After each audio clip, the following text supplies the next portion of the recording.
Ngayong araw, hindi lamang bilang Pangulo ang aking pananalita, kundi bilang isang ama, bilang kapwa Pilipino, at bilang isang taong lubos na nag-aalala sa kaligtasan ng ating mga anak.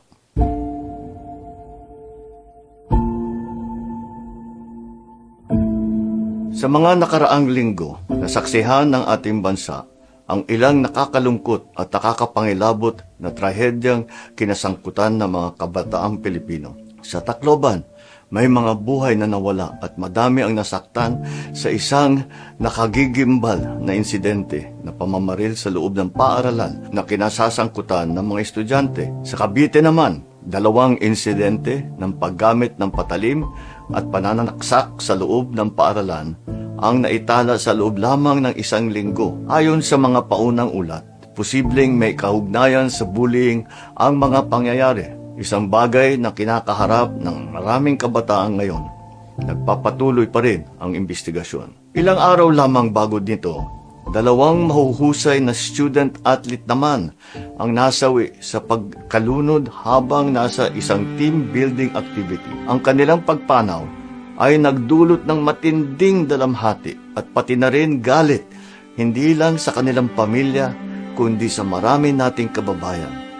Nakakadurog talaga ng puso. Magkaiba man ang mga pangyayaring ito, iisa ang mensaheng ipinapakita nila sa atin. Kailangan maprotektahan ang ating mga kabataan. Maprotektahan laban sa karahasan. Maprotektahan laban sa kapabayaan. Maprotektahan laban sa panganib. At maprotektahan laban sa mga tahimik at pinagdaraanan at pasaning dinadala ng marami sa kanila.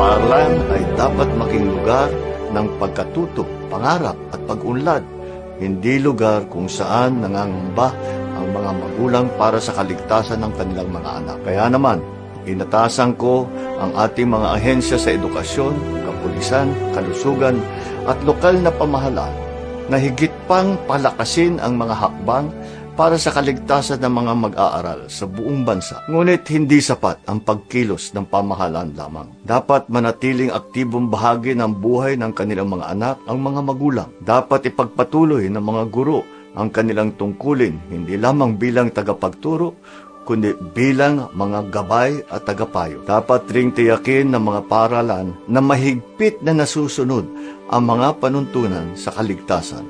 Sa loob man ng silid-aralan, sa mga field trip, training camp, o iba pang mga gawain pang-eskwela. At bilang isang lipunan, kailangan maibalik ang pagpapahalaga sa buhay ng tao, pagtuturo ng tamang asal, pag-uugali at pag-iisip, higit pa sa anumang leksyon sa silid-aralan.